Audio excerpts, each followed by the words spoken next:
এতক্ষণ আমরা আগের ভিডিওগুলোতে প্রাসের সমস্ত কিছু থিওরিটিক্যাল ম্যাথমেটিক্যাল ক্যালকুলেশন গুলো দেখে নিলাম। এবার আমরা একদম পুরো রিয়েল লাইফ এক্সাম্পলে যাব যে কিভাবে একটা কোশ্চেন দিয়ে সেটাকে সলভ করব, তার পদ্ধতি কি। তো প্রথম যে কোশ্চেনটা দিয়েছি সেটা একটা ফুটবল ম্যাচ থেকে কোশ্চেন। তো কোশ্চেনটা কি, যে একজন খেলোয়াড় ফ্রি কিক যখন নিচ্ছে, নেওয়ার সময় 45 ডিগ্রি কোণে, মানে ভূপৃষ্ঠের সঙ্গে 45 ডিগ্রি কোণে এবং 60 মিটার পার সেকেন্ড বেগে ফুটবলে কিক করলেন এবং গোল হলো। কি হয়েছে ঘটনাটা? এটা যদি ভূপৃষ্ঠ হয় তাহলে এই দিক বরাবর 60 মিটার পার সেকেন্ড বেগে বলটাকে কিক মারেছে, মানে লাথি মেরেছে। আর এই যে কোণটা মানে আলফা সমান হচ্ছে 45 ডিগ্রি, ভূপৃষ্ঠের সঙ্গে 40 ডিগ্রি কোণ করে কিক করেছে।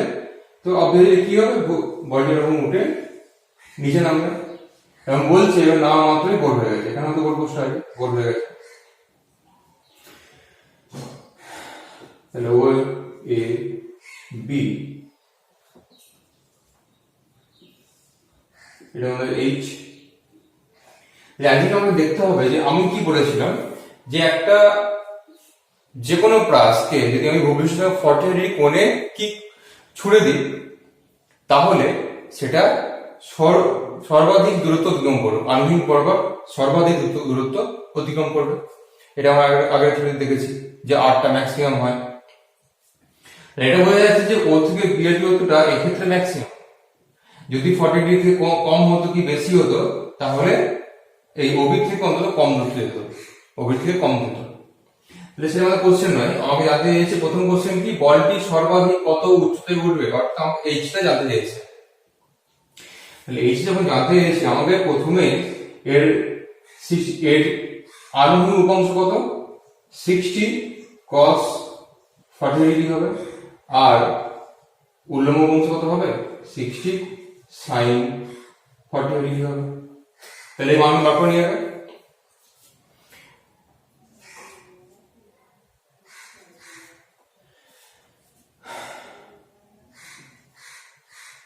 তাহলে উল্লম্ব গতির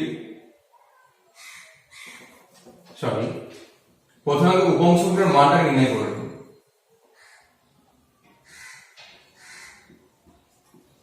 বেগের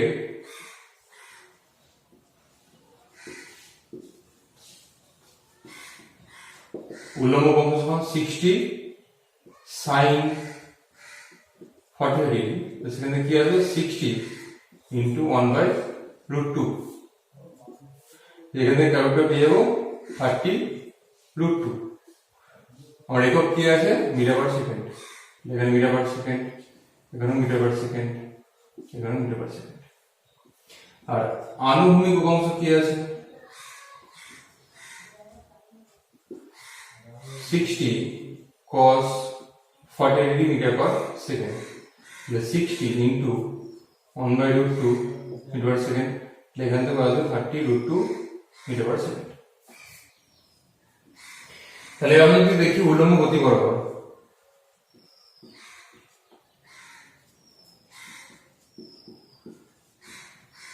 সর্বাধিক উচ্চতা বার করতে হলে উল্লম্ব গতিটা দেখতে হবে আমাকে। তাহলে উল্লম্ব গতির জন্য প্রাথমিক কি আছে, ও বিন্দুতে উল্লম্ব বরাবর প্রাথমিক কি আছে, 60 sin 40 ডিগ্রি, যার মানটা কত, 30√2। এবার যখন সর্বাধিক উচ্চতায় পৌঁছে গেল তখন এই বরাবর বেগটা কত, 0, উল্লম্ব বরাবর বেগটা কত, 0। তাহলে অন্তিম বেগ সমান 0 মিটার পার সেকেন্ড। আচ্ছা, এখানে আমরা g সমান 10 মিটার পার সেকেন্ড স্কয়ার ধরে নিয়ে কাজটা করব। তাহলে g সমান 10 মিটার পার সেকেন্ড স্কয়ার বলে দেওয়া আছে। আমাকে এবার ফর্মুলা কাজে লাগাতে হবে। প্রাথমিক এটাকে u ধরলাম, এটাকে v ধরলাম। ওকে, আমাদের কি ফর্মুলা কাজে লাগাতে হয়, v square is equal to u square minus 2gh উল্লম্ব গতির জন্য। v কত, 0, u কত, 30√2 minus 2 into k into h। তাহলে এখান থেকে এইচ কি পাবো 30√2 এটার স্কোয়ার বাই 2 ইন্টু 10। এখানে যদি বার করি 30 ইন্টু 30 ইন্টু হয়ে যাবে √2 স্কোয়ার আসবে, এখানে 2 ইন্টু 10 চলে আসবে, 10 10 কাটলো 2 2 কাটলো, তাহলে কত হবে 3 ইন্টু 90 চলে আসবে। তাহলে সর্বাধিক উচ্চতা সম্ভবত হলো 90 মিটার। একটা স্ক্রিনশট নিয়ে নাও, মুছবো এক্ষুনি।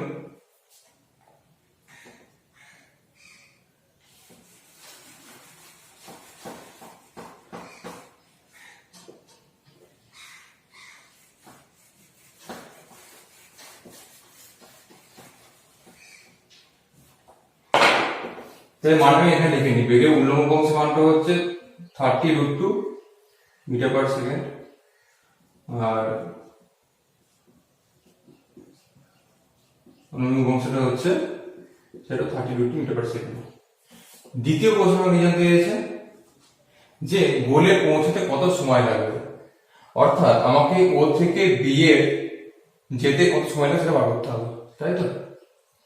তাই ধরে নিই যে ও থেকে বি যেতে ধরি টি সময় লাগবে। ও বিন্দুতে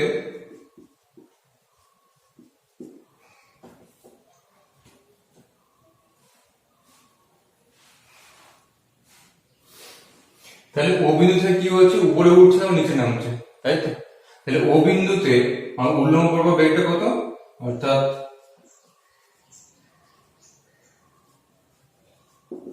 লম্ব হবে আমার প্রাথমিক বেগটা কত, ইউ সমান উল্লম্ব অংশটা নিতে হবে 30√2 মিটার পার সেকেন্ড।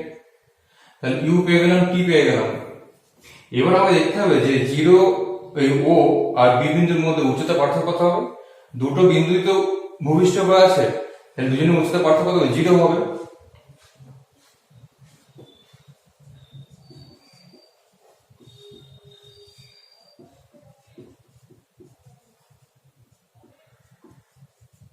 পার্থক্য সমান সেটা যদি এইচ ধরি, এইচ স্মল এইচ ধরি, সেটা 0 মিটার ধরে নিলাম।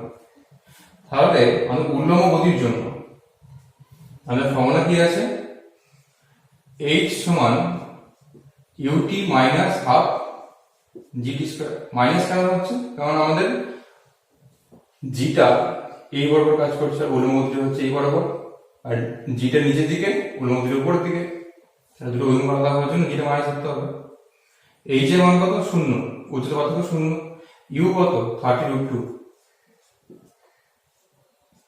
Into T minus half into 10 into T square.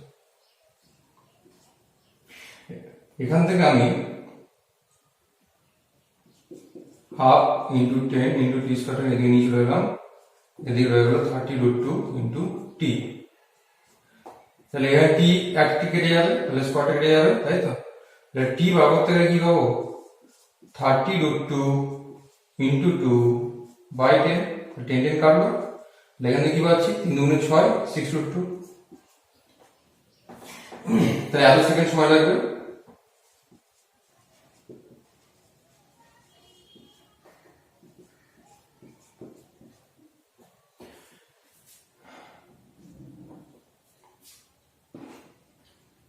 এখানে √2 মান বসিয়ে দিতে পারো, দিয়ে 6 সঙ্গে গুণ দিতে পারো, সেটা একটা উপায়।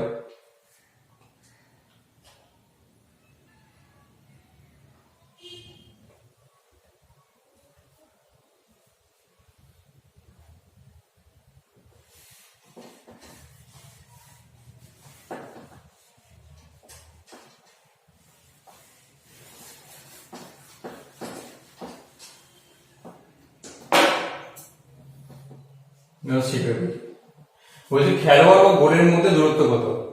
তাহলে খেলোয়াড়টা তো এখানে দাঁড়িয়ে শটটা করলো বলটাকে, আর বলটা শেষে কোথায় পৌঁছলো, গোলে পৌঁছলো। তাহলে খেলোয়াড়টা দাঁড়িয়ে আছে, গোলটা দাঁড়িয়ে আছে, যেমন দূরত্বটা কত, ওবি। মানে আমাদের আনুভূমিক যে দূরত্বটা সেটা হচ্ছে আমাদের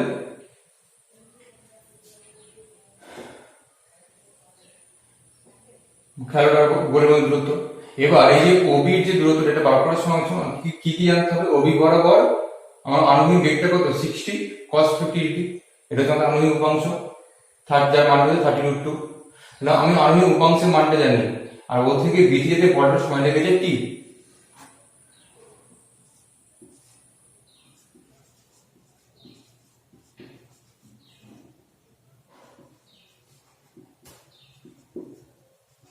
সময় লাগে টি সমান 6√2 পেয়েছি, 6√2 সেকেন্ড আগে পেলাম। আর আনুভূমিক উপাংশ পেয়ে গেছি 30√2। তাহলে অতএব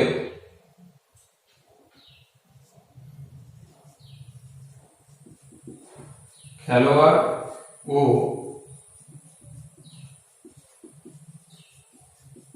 গোলের মধ্যে দূরত্ব সমান হচ্ছে ওবি, যেটাকে আমরা এতে বলি, ওবিটাকে এনে কি বলি? হরাইজন্টাল রেঞ্জ বা বাংলায় বলি আনুভূমিক দূরত্ব। তাহলে সেটা কি পাবো? সেটা হচ্ছে এই যে আনুভূমিক উপাংশের মান অর্থাৎ বেগের মান ইনটু সময়। কারণ এদিক বরাবর সমবেগে যাচ্ছে, তাহলে সমবেগ কোনো গতিশীল বস্তু হলে সেই বেগের সঙ্গে সময় গুণ করলে কি পেয়ে যাবো? দূরত্বটা পেয়ে যাবো। তাহলে বেগের মান কত? 30√2, সময়ের মান কত? 60√2 এত মিটার। তাহলে এখানে কি পাবো? 6 সাইডে গুণ করলে 180 ইনটু √2 গুণ করলে 2, সেখানে পেয়ে যাচ্ছি 360 মিটার। ওকে,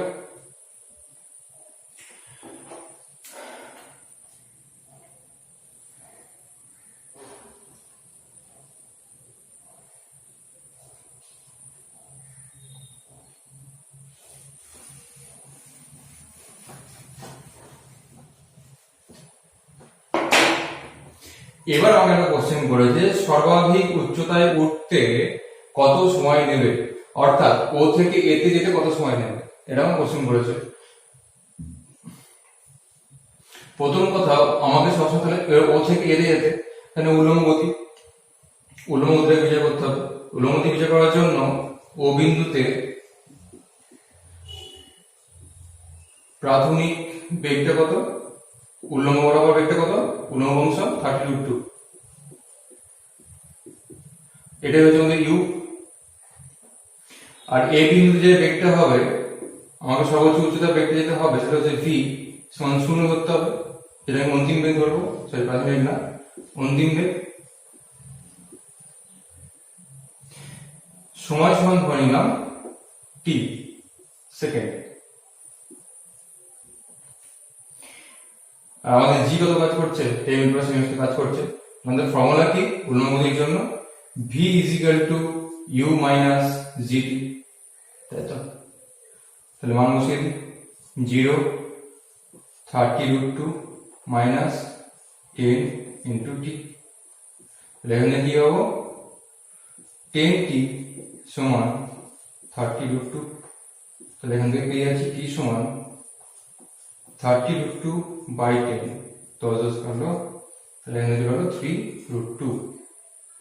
তাহলে সর্বোচ্চ উচ্চতায় পৌঁছাতে 3√2 সেকেন্ড সময় লাগবে। তাহলে এক জিনিস দেখো, আমাদের ও থেকে বিতে যেতে সময় লেগেছিল 6√2, আর সর্বোচ্চ উচ্চতায় পৌঁছাতে সময় লাগে 3√2। ঠিক ও থেকে বিতে যেতে যে সময় লাগে তার হাফ না? 6√2 হাফ 3√2। তাহলে অ্যাটলিস্ট কি বলা যাচ্ছে যে টোটাল যে সময়টা লাগবে তার হাফ সময় বস্তুর কোথায় থাকবে? সর্বোচ্চ উচ্চতায় থাকবে, তাই তো? বা আমি যদি উল্টো হয়ে বলি যে সর্বোচ্চ উচ্চতায় পৌঁছতে যে সময়টা লাগবে তার দ্বিগুণ করে যে সময়টা পাবো সেটাই হচ্ছে আমার চলনকাল বা উচ্চতাকাল, তাই তো? এই জিনিসটা আগে আমি আগের দিনে দেখাচ্ছিলাম। ওকে, এই ধরনের এটা হলো একদম নর্মাল একটা এক্সাম্পল, পুরো থিওরিটাকে বোঝানোর জন্য, পুরো থিওরিটা ভালো বোঝানোর জন্য আমি এটা এক্সাম্পলটা দিলাম। এটা তোমরা আশা করি ভালো বুঝতে পেরেছো। কেমন লাগলো বা কতটা বুঝতে পারছো তোমরা অবশ্যই কমেন্ট সেকশনে জানাবে। তোমাদের কোনো কোশ্চেন থাকলে অবশ্যই কমেন্ট সেকশনে জানাবে। আর পরবর্তীকালে চেষ্টা করবো দেখি একটা হোয়াটসঅ্যাপ গ্রুপ বা টেলিগ্রাম গ্রুপ খোলার জন্য, যেখানে তোমার নিজেদের যাবতীয় যে কোশ্চেন থাকবে, ডাউট থাকবে, সেগুলো তুমি জিজ্ঞাসা করতে পারবে। পরবর্তীকালে সেই কোশ্চেনগুলোকে নিয়ে আমি একটা আলাদা করে ভিডিও বানিয়ে দেবো।